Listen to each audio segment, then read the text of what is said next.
మిమ్మల్ని సమాధానపరచలేదు, అటు వెళ్ళి వాళ్ళ అన్నని బ్యాలెన్స్ చేయలేదు. త్రిశంకు పరిస్థితిలో ఉంది సార్.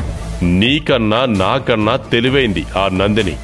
నేను గెలిస్తే నా వెనక తోకూపుకుంటూ వస్తుంది. అదే ఆది గెలిస్తే అతని వెనకాలే తిరుగుతుంది ఊసర వెళ్ళి. ఇద్దరిని తెలివిగా మెయింటైన్ చేస్తుంది. శత్రువుని నమ్మొచ్చు, కానీ నందినిని నమ్మలేం. నమ్మక ద్రోహి. అన్ని వ్యవహారాలు ఇక నుంచి నువ్వు చూసుకో. ఆ నందిని ఎక్కువ మాట్లాడితే తొక్కి నార తీస్తానని చెప్పు.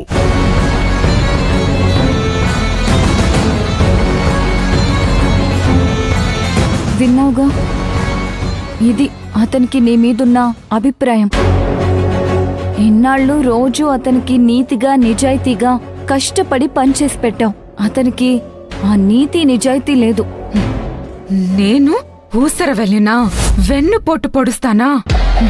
ఇలాంటి వెధవలతో చేతులు కలిపి నా సొంత అన్న వదనల్ని మోసం చేశాను. మా వాళ్ళు నాకెప్పుడు ఫేవర్ చేశారే తప్ప తక్కువగా చూడలేదు.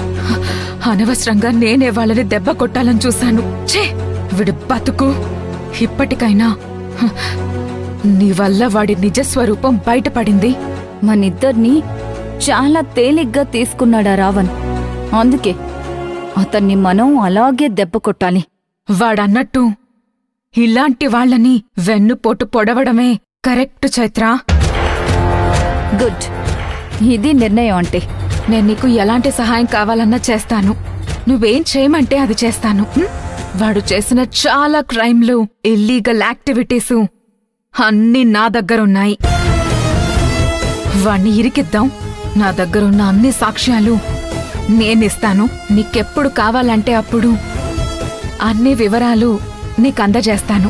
అలాగే నందిని, నేను అడిగినప్పుడు ఇద్దు గాని.